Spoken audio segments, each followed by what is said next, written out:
Section 4 of Mice and Men. Make sure you pay careful attention to Steinbeck's word choices around Crooks and how he describes him, okay? And again, you'll see the word that I refuse to say and that I can never hear you say. Crooks the Negro sable buck had his bunk in the harness room, a little shed that leaned off the wall of the barn. On one side of the little room, there was a square 4-pane window, and on the other, a narrow plank door leading into the barn. Crooks's bunk was a long box filled with straw on which his blankets were flung. On the wall by the window, there were pegs on which hung broken harness in process of being mended, strips of new leather, and under the window itself, a little bench for leather working tools, curved knives and needles, and balls of linen thread, and a small hand riveter. On pegs were also pieces of harness, a split collar with the horsehair stuffing sticking out, a broken hame, and a trace chain with its leather covering split. Crooks had his apple box over his bunk, and in it a range of medicine bottles, both for himself and for the horses. There were cans of saddle soap and a drippy can of tar with its paintbrush sticking over the edge, and scattered about the floor were a number of personal possessions. For being alone, Crooks could leave his things about, and being a sable buck and a cripple, he was more permanent than the other men, and he had accumulated more possessions than he could carry on his back. Crooks possessed several pairs of shoes, a pair of rubber boots, a big alarm clock, and a single-barreled shotgun. And he had books, too, a tattered dictionary and a mauled copy of the California Civil Code for 1905. There were battered magazines and a few dirty books on a special shelf over his bunk. A pair of large-rimmed spectacles hung from a nail on the wall above his bed. Now, I want you to listen to how Steinbeck uses imagery to describe this setting. Okay, can you see it in your head? He goes into tiny little details, where the nails are hung, what's hung on the nails, how the harnesses look, okay? That's what Steinbeck is famous for, painting a picture. The room was swept and fairly neat, for Crooks was a proud, aloof man. He kept his distance and demanded that other people keep theirs. His body was bent over to the left by his crooked spine, and his eyes lay deep in his head, and because of their depth seemed to glitter with intensity. His lean face was lined with deep black wrinkles, and he had a thin, pain-tightened lips which were lighter than his face. It was Saturday night. Through the open door that led into the barn came the sound of moving horses, of feet stirring, of teeth champing on hay, of the rattle of halter chains. In the sable buck's room, a small electric globe threw a meager yellow light. Crooks sat on his bunk. His shirt was out of his jeans in the back. In one hand he held a bottle of liniment, and with the other he rubbed his spine. Now and then he poured a few drops of liniment into his pink-palmed hand and reached up under his shirt to rub again. He flexed his muscles against his back and he shivered. What's liniment? He's rubbing it on his spine. Like pain reliever. Like lotion, a pain reliever, like icy hot. Okay. Noiselessly, Lenny appeared in the open doorway and stood there looking in, his big shoulders nearly filling the opening. For a moment, Crooks did not see him, but on raising his eyes, he stiffened and a scowl came on his face. His hand came out from under his shirt. Lenny smiled helplessly in an attempt to make friends. Crooks said sharply, "You got no right to come in my room. This here's my room. Nobody got any right in here but me." Lenny gulped in. His smile grew more fawning. "I ain't doing nothing. Just come to look at my puppy. I seen your light," he explained. "Well, I got a right to have a light. You go and get out of my room. I ain't wanted in the bunkhouse, and you ain't wanted in my room." "Why ain't you wanted?" Lenny asked. "'Cause I'm black. They play cards in there, but I can't play 'cause I'm black. They say I stink. Well, I tell you, all of you stink to me." Lenny flapped his big hands helplessly. "Everybody went into town. Slim and George and everybody. George says I gotta stay here and not get in no trouble, and I seen your light." "Well, what do you want?" "Nothing. I seen your light. I thought I could just come in and set." Crooks stared at Lenny, and he reached behind him and took down his spectacles and adjusted them over his pink ears and stared again. "I don't know what you're doing in the barn anyway," he complained. "You ain't no Skinner. There's no call for a bucker to come into the barn at all. You ain't no Skinner. You ain't got nothing to do with the horses." So the Skinner is someone who does what? Something with the horses. He tends the horses. Very good. Okay, so Slim is a Skinner, right? He doesn't need to be in the barn. Lenny doesn't need to be in the barn because he is just a bucker. He is the one that goes out and hauls the grain and things like that. So pay attention to the verbiage that they're using here because it's a little bit different from what we use, okay? "The pup," Lenny repeated. "Come to see my pup." "Well, go see your pup then. Don't come in a place where you're not wanted." Lenny lost his smile. He advanced a step into the room and then remembered and back into the door again. "I looked at him a little. Slim says I ain't to pet him very much." Crooks said. Well, you've been taking them out of the nest all the time. I wonder the old lady don't move them someplace else. Oh, she don't care. She lets me. Lenny had moved into the room again. Crooks scowled, but Lenny's disarming smile defeated him. Come on in and sit a while, Crooks said. As long as you won't get out and leave me alone, you might as well sit down. His tone was a little more friendly. All boys going to town, huh? All but old Candy. He just sits in a bunkhouse, sharpening his pencil. Sharpening and figuring. Crooks adjusted his glasses. Figuring? What's Candy figuring about? Lenny almost shouted. About the rabbits. You are nuts, said Crooks. You're crazy as a wedge. What rabbits you talking about? The rabbits we're going to get. And I get to tend them, cut grass, and give them water and like that. Just nuts, said Crooks. I don't blame the guy you travel with for keeping you out of sight. Lenny said quietly. Ain't no lie. We're going to do it. Got to get a little place and live out the fat of the land. Crooks settled himself more comfortably on his bunk. Sit down, he invited. Sit down on that nail keg. Lenny hunched down on the little barrel. You think it's a lie, Lenny said. But it ain't no lie. Every word's the truth, and you could ask George. Crooks put his dark chin into the pink palm. You travel around with George, don't you? Sure. Me and him, we goes every place together. Crooks continued. Sometimes he talks about you, and you don't know what the hell he's talking about. Ain't that so? He leaned forward, boring Lenny with his deep eyes. Ain't that so? Yeah, sometimes. Just talks on, and you don't know what the hell it's all about. Yeah, sometimes, but not always. Crooks leaned forward over the edge of the bunk. I ain't a Southern Negro, he said. I was born right here in California, so full stop. Are there slaves at this point in time? There are people who were slaves. Were slaves, yes, but is slavery a thing anymore? No. No. Racism, yes. Slavery, no. But he still says I'm not a Southern slave. So are they making a difference between those who were born free and those who were not born free? Yeah. Yes, absolutely. He's saying I was born on this ranch. I was not born a slave. So that's important to him to be identified as that. I was born right here in California. Sorry, not the ranch, in California. My old man had a chicken ranch, about 10 acres. White kids come and play on our place, and sometimes I went to play with them, and some of them was pretty nice. My old man didn't like that. Never knew till long later why he didn't like that, but now I know. He hesitated, and when he spoke, his voice was softer. Wasn't another colored family for miles around, and now there ain't a colored man on this ranch, and there's just one little family in Soledad, he laughed. If I say something, why, it's just a Negro saying it. Lenny asked, how long do you think it'll be before them pups is old enough to pet? Crooks laughed again. Kai can talk to you, and he'd be sure that you won't go babbling. Couple of weeks, and them pups will be all right. George knows what he's about. Just talks, and you don't understand nothing. He leaned forward excitedly. This is just a Negro talking, and a busted back Negro, so it don't mean nothing. See? You couldn't remember it anyways. I seen it over and over, a guy talking to another guy, and it don't make no difference if you don't hear or understand. The thing is, they're talking, or they're sitting, and they're still not talking. It don't make no difference, no difference. His excitement had increased until he was pounding his knee with his hand.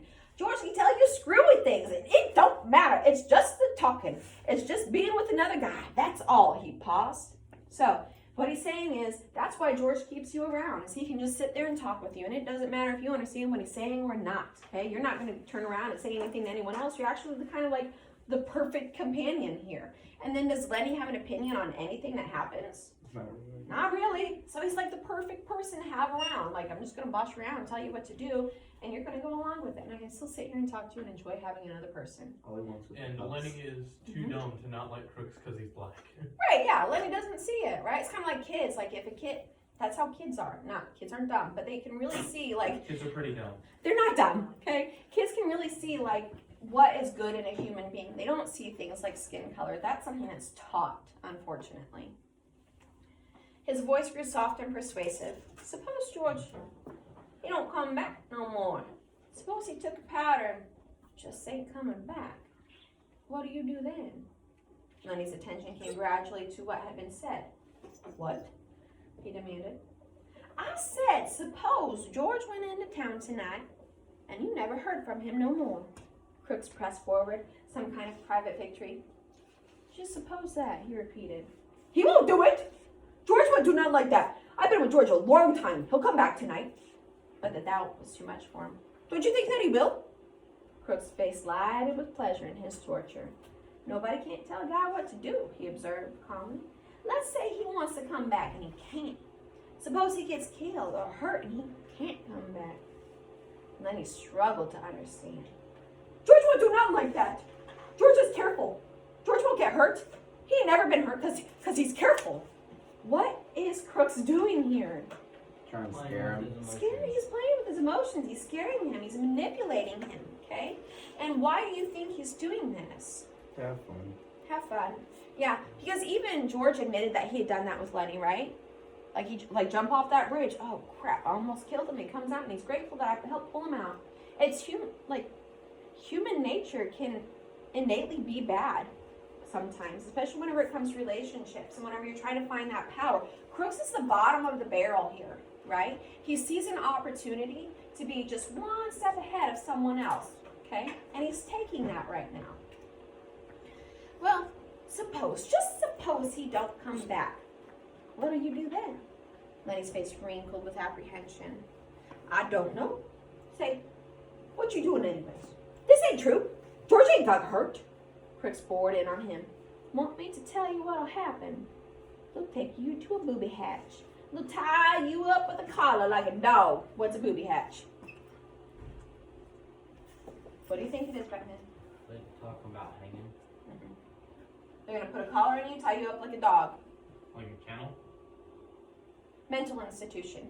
Uh, Okay, because think about that. A booby hatch, like crazy as a booby, that's the terminology back then, okay? Do you think people with mental illnesses were treated well back then? No. Absolutely not. They were treated at almost like animals, okay? And you can go back and look at the history of mental health institutions and see that. Oftentimes they were kept in cages, or they were kept in rooms and not fed, or horrible, horrible things happened to them. And so that's what Crooks is saying is going to happen to Lenny. Because having a mental illness was seen as like a lack of mental fortitude. If you came back from like a war having PTSD, they'd say you're shell shocked and that you lack fiber. Yep. And for him, it's not necessarily a mental illness, it's a mental disability. Yeah. Like he's been born that way. It's not something that has happened to him. Okay. Suddenly, Lenny's eyes centered and grew quiet and mad. He stood up and he walked dangerously towards Crooks. Who hurt George? He demanded. Crooks saw the danger as it approached him. He edged back on his bunk to get out of the way. I was just supposing, he said. George ain't hurt. He's all right. He'll be back all right. Lenny stood over him. What you supposing for? Ain't nobody gonna suppose no hurt on George. Crooks removed his glasses and wiped his eyes with his fingers. Just sit down. George ain't hurt. Lenny growled back to his seat on the nail keg. Ain't nobody gonna talk no hurt to George, he grumbled. Crooks said gently, maybe you can go see now. You got George. You know he's going to come back. Suppose you didn't have nobody. Suppose you couldn't go into the bunkhouse and play rummy because you was black. How'd you like that? Suppose you had to sit out here and read books. Sure, you could play horseshoes till it got dark, but you got to read books. Books ain't no good. A guy needs somebody to be near him, he whined. A guy goes nuts if he ain't got nobody. Don't make no difference who that guy is. Long as he's with you, I tell you, he cried. I'll tell you, guy, he gets too lonely and he gets sick. George won't come back. Lenny reassured himself in a frightened voice. Maybe George come back already. Maybe I better go see. Crooks said. I mean, scare ya. He'll come back. I was talking about myself. Guy sits alone out here at night. Maybe reading books or thinking of stuff like that. Sometimes he gets to thinking. And he ain't got nothing to tell him about what's so and what ain't so. Maybe if he sees something, he don't know whether it's right or not. He can't turn to the other guy and ask him if he's seen it too. He can't tell. He got nothing to measure it by. I seen things out here. I wasn't drunk. I don't know if I was asleep. If some guy was with me, he could tell me I was asleep, and then I would be all right. But I just don't know. Crooks was looking across the room now, looking towards the window. Lenny said miserably, George won't go away and leave me. I know George wouldn't do that. The stable buck went on dreamily. I remember when I was a little kid on my old man's chicken ranch. Had 2 brothers. And they was always near me, always there. Used to sleep right in the same room, right in the same bed, all 3. Had a strawberry patch, had an alfalfa patch. Used to turn the chickens out in the alfalfa on a sunny morning. My brother would sit on a fence rail and watch them, what chickens they was. Gradually, Lenny's interest came around and what was being said. George says that we're going to have alfalfa for the rabbits. What rabbits? We're gonna have rabbits and a berry patch. You're nuts. You are too. You just asked George. You're nuts, Crooks said scornfully. I've seen hundreds of men come by on the road and on the ranches with their bindles on their back and the same damn thing in their head. Hundreds of them. They come and they quit and go on, and every damn one of them's got a little piece of land in his head, and never a goddamn one of them gets it. Just like heaven, everybody wants a little piece of land. I read plenty of books out there. Nobody never gets to heaven, and nobody gets no land. It's just in their head. They're all the time talking about it, but it's just in their head. He paused and he looked toward the open door, for the horses were moving around restlessly and the halter chains clinked and a horse whinnied. I guess maybe somebody's out there, Crooks said. Maybe Slim. Slim comes in sometimes 2-3 times a night. Slim's a real skinner. He looks out for his team. He pulled himself painfully upright. He moved towards the door. That's you, Slim, he called. Candy's voice answered. Slim went into town. Say, you seen Lenny? You mean the big guy? Yeah. You seen him around any place? He's in here, Crooks said shortly, and he went back to his bunk and he lay down. Candy stood in the doorway, scratching his bald wrist and looking blindly into the lighted room, and he made no attempt to enter. Tell you what, Lenny, I've been figuring about them rabbits, Crooks said irritably. You come in if you want. Candy seemed embarrassed. I do know, of course, if you want me to. Come on in. If everybody's coming in, you might just as well. It was difficult for Crooks to conceal his pleasure with anger. So why is he angry and happy at the same time? People in his room, but he definitely wants people around. He wants people, right? And he's kind of like happy about it because he has a little bit of power here, right? Like, if you want to come in, I'll let you in, but this is my space, because it's like it's being turned around, because normally he's not allowed to be in the bunkhouse with them. Yes, Melinda? Just because he's not sure about it because he's never had anybody around him. Yeah, it's probably also he's apprehensive about, do I really want these people in here or not? Okay. Well, yeah, I mean, he's black. He doesn't want to be like burning on a cross later. Right, Pretty yeah. apprehensive. Candy came in, but he was still embarrassed. You got a nice, cozy little place in here, he said to Crooks. Must be nice to have a room all to yourself this way. Sure. And a manure pile under the window. Sure, it's swell. Lenny broke in. You said about them rabbits. Candy leaned against the wall beside the broken collar while he scratched the wrist stump. I've been here a long time, he said, and Crooks been here a long time. That's the first time I ever been in his room. Crooks said darkly. Guys don't come in a colored man's room very much. Nobody been here but Slim. Slim and the boss. Candy quickly changed the subject. Slim's as good a skin as I ever seen. Lenny leaned toward the old swamper. About them rabbits, he insisted. Candy smiled. I got it figured out. We can make some money on them rabbits if we go about it right. But I get to tend them. George says I get to tend the rabbits. He promised. Crooks interrupted rudely. You guys is just tend yourself. You'll talk about a hell of a lot, but you won't get no land. Well, you'll be a swamper here till they take you out in a box. Hell, I've seen too many guys. Lenny here'll quit and be down the road in 2-3 weeks. Seems like every guy got land in his head. Candy rubbed his cheek angrily. Goddamn right we're gonna do it. George says we are. We got the money right now. Yeah, said Crooks. And where's George now? In town in a whorehouse. That's where your money's going. Jesus, I've seen it happen too many times. I've seen too many guys with land in their head. They never get none under their hand. Candy cried. Sure, they all want it. Everybody wants a little bit of land. Not much, just something that was his, something that he could live on, and there couldn't be nobody to throw him off of it. I never had none. I planted crops for damn near everybody in the state, but they wasn't my crops. And when I harvested them, it wasn't none of my harvest. But we're going to do it now. Oh, don't make no mistake about that. George ain't got the money in town. That money's in the bank. Me and Lenny and George, we're going to have a room to ourselves. We're going to have a dog and rabbits and chickens. We're going to have green corn and maybe a cow or a goat. He stopped, overwhelmed with his picture. Crooks asked, you say you got the money? Damn right. We got most of it. Just a little bit more to get. Have it all in 1 month. George got the land all picked out, too. Crooks reached around and explored his spine with his hand. I never seen a guy really do it, he said. I seen guys nearly crazy with loneliness for land, but every time a whorehouse or blackjack game took what it takes, he hesitated. If you guys would want a hand to work for nothing, just as keep, I come and lend a hand. I ain't so crippled I can't work like a son of a bitch if I want to. Any you boys seen Curly? They swung their heads toward the door. Looking in was Curly's wife. Her face was heavily made up, her lips were slightly parted, and she breathed strongly as though she had been running.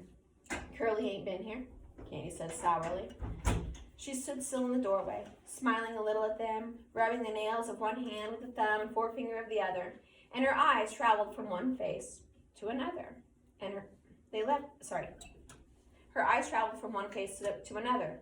Huh, they left all the weak ones here, she said. Think I don't know where they all went? Even Curly. I know where they all went. Lenny watched her, fascinated. But Candy and Crooks were scowling down away from her eyes. Candy said, then if you know, why you want to ask us where Curly is? She regarded him amusedly. Funny thing, she said. If I catch any one man and he's alone, I get along with him fine. But just let two of the guys get together and you won't talk. Just nothing but man. She dropped her fingers and put her hands on her hips. You're all scared of each other. That's what. Every one of you scared the rest is going to get something on you. After a pause, Crooks said, maybe you better go and launch your own house now. We don't want no trouble. Well, I ain't giving you no trouble. Think I don't like to talk to somebody every once in a while? Think I like to sit in that house all the time? So think about that. Literally, Crooks was just talking about being lonely, right? And how lucky Lenny and George were to have each other. Like, even if Lenny can't talk or like he's just kind of like there, at least it's a human being. But they're going to fault her for seeking out company because why? She's a woman, right? And if she's a woman walking around with all these men, who else is going to work on there? They don't hire women to be ranch hands then, okay? She's automatically at fault. She has one reason why she's doing all of this, and it can't be that she's just simply lonely, right? It has to be that she's a tart. Pay attention to those kinds of things as you're reading, okay? Candy laid the stump of his wrist on his knee and rubbed it gently with his hand, and he said accusingly, you got a husband. You got no call to fool around with other guys causing trouble. The girl flared up. Sure, I got a husband. You all seen him. Swell guy, ain't he? Spends all his time saying what he's going to do to guys that he don't like, and he don't like nobody. Think I'm going to stay in that 2x4 house and listen to how Curly's going to lead with his left twist and then bring in old right cross? 1, 2, he says. Just yell 1, 2, and he'll go down. She paused and her face lost its sullenness and grew interested. Say, what happened to Curly's hand? There was an embarrassed silence. Candy stole a look at Lenny, and then he coughed. Why, Curly, he got his hand caught in a machine, man. Bust his hand. She watched for a moment, then she laughed. Ha! Baloney. What you think you're selling me? Curly started something he didn't finish. Caught in a machine? Baloney. Why, he ain't give nobody the good old 1, 2 since he got his hand bust. Who bust him? Candy repeated sullenly. Got a caught in a machine. All right, she said contemptuously. All right, cover him up if you want to. What do I care? You been a bum think you're so damn good. What do you think I am, a kid? I tell you, I could have went with the shows. Not just one, neither. And a guy told me he could put me in the pictures. When she says put me in the pictures, what is she talking about? In the movies, good. She was breathless with indignation. Saturday night, everybody out doing something, everybody, and what am I doing? Standing here talking to a bunch of bindle stiffs, a Negro and a dum-dum and a lousy old sheep, and liking it, 'cause they ain't nobody else. Lenny watched her, his mouth half open. Crooks had retired into the terrible protective dignity of a Negro, but a change came over old Candy. Okay, so Crooks was kind of like in charge, right? Like everybody's in his area, right? And then whenever she comes in and she starts being all bossy and sassy, he retires back to that humble black man, right? Do you see that transformation that Steinbeck just used there? Yeah. Okay, pay attention to power dynamics here because they're going to continue to shift. He stood up suddenly and he knocked his nail keg over backward. I had enough, he said angrily. You ain't wanted here. We told you you ain't. And I tell you, you got floozy ideas about what us guys amounts to. You ain't got sense enough in that chicken head to even suppose that we ain't stiffs. Suppose you get us canned. Suppose you do. You think we'll hit the highway and look for another lousy 2-bit job like this? You don't know what we got our own ranch to go to and our own house. We ain't got to stay here. We got a house and chickens and fruit trees and a place 100 times prettier than this. And we got friends. That's what we got. Maybe there was a time when we was scared of getting canned, but we ain't no more. We got our own land and it's ours and we can go to it. Curly's wife laughed at him. Baloney, she said. I've seen too many of you guys. If you had 2 bits in the world, Why, you'd be getting in 2 shots of corn with it and sucking the bottom of the glass. I know you guys. Candy's face had grown redder and redder, but before she was done speaking, he had control of himself. He was the master of the situation. I might have knew, he said gently. Maybe you just better go along and roll your own hoop. We ain't got nothing to say to you at all. We know what we got. We don't care whether you know it or not. So maybe you better just scatter along now, 'cause Curly maybe ain't gonna like his wife out the barn with a bunch of bindle stiffs. She looked from one face to another, and they were all closed against her, and she looked longest at Lenny, until he dropped his eyes in embarrassment. Suddenly she said, "Where'd you get them bruises on your face?" Lenny looked up guiltily. Who? Me? "Yeah, you." Lenny looked to Candy for help, and then he looked to his lap again. "Got his hand caught in a machine," he said. Curly's wife laughed. "Okay, machine. I'll talk to you later. I like machines." Bruh. What's she doing there? What does she call Lenny? Machine. She calls him machine, okay? Because it's capitalized. That M is capitalized. And then she says, what's she saying? I like machines. Okay. You know what she's getting at here. Yes. Candy broke in. "You let this guy alone. Don't you go messing around with him. I'm going to tell George what you says. George won't have you messing with Lenny." "Who's George? The little guy you come with?" Lenny smiled happily. "That's him. That's the guy. He's going to let me tend the rabbits." "Well, if that's all you want, I might get a couple rabbits myself." Crooks stood up from his bunk and faced her. "I had enough," he said coldly. "You got no rights coming in a colored man's room. You got no rights messing around in here at all. Now you just get out and get out quick. If you don't want, I'm going to ask the boss not to ever let you come in this bar no more." She turned on him in scorn. "Listen, Negro," she said, "you know what I can do to you if you open your trap?"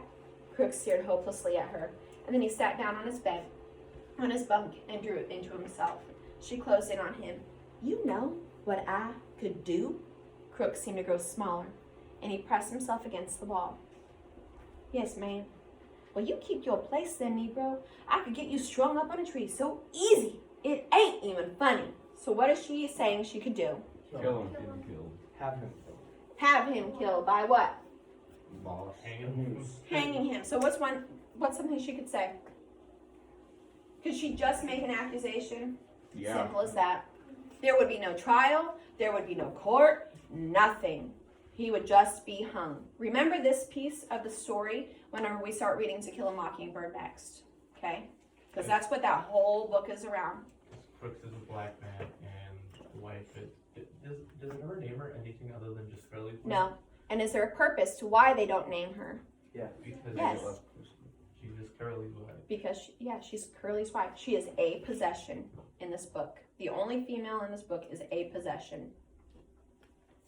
Crooks had reduced himself to nothing. There was no personality, no ego, nothing to arouse either like or dislike. And he said, "Yes, ma'am." And his voice was toneless. For a moment, she stood over him and as though waiting for him to move so that she could whip out at him again. But Crooks sat perfectly still, his eyes averted, everything that might be hurt drawn in. And she turned at last to the other two. So you see the power dynamic there, right? Yeah. He stands up like, "You're in my space." Even though it's his space, is he really in charge there? No. Nope. She puts him in his place real quick. Old Candy was watching her, fascinated. "If you was to do that, we would tell," he said quietly. We'd tell about you framing Crooks." "Tell and be damned," she said. "Nobody listened to you and you know it. Nobody listened to you." Candy subsided. "No," he agreed. "Nobody listened to us." Lenny whined. Oh, I wish George was here. I wish George was here. Candy stepped over to him. "Don't you worry none," he said. "I just heard the guys coming in. George will be in the bunkhouse right now, I bet." He turned to Curly's wife. "You better go home now," he said quietly. "If you go right now, we won't tell Curly you was here." She appraised him coolly. "I ain't so sure that you heard nothing." "Better not take any chances," he said. "If you ain't sure, you better take the safe way." She turned to Lenny. "I'm glad you bust up Curly a little bit. He got it coming to him. Sometimes I'd like to bust him up myself." She slipped out the door and disappeared into the dark barn. And while she went through the barn, the halter chains rattled and some horses snorted and some stamped to their feet. Crooks seemed to come slowly out of the layers of protection he had put on. Was that the truth? What you guys said about coming back here? About the guys come back, he asked. Sure, I heard him. Well, I didn't hear none. The gate banged, Candy said, and he went on. Jesus Christ, Curly's wife can move quiet. I guess she had a lot of practice, though. Crooks avoided the whole subject now. Maybe you guys better go. I ain't so sure you want to be in here no more. Colored man got to have some rights, even if he don't like them. Candy said. And that bitch didn't ought to have said what she said to you. It wasn't nothing, Crooks said dully. You guys coming in and setting made me forget. What she says is true. The horses snorted out in the barn, and the chains rang, and a voice called, Lenny! Oh, Lenny! You in the barn? It's George, Lenny cried, and he answered, Here, George! I'm right here, George! In a second, George stood framed in the door, and he looked disapprovingly about. What you doing in Crooks's room? You hadn't ought to be in here. Crooks nodded. I told them, but they come in anyways. Well, why don't you kick them out? I didn't care much, too, said Crooks. Lenny's a nice fella. Now Candy aroused himself. Oh, George, I've been figuring and figuring. I got it doped out how we can even make some money on them here rabbits. George scowled. I thought I told you not to tell nobody about that. Candy was crestfallen.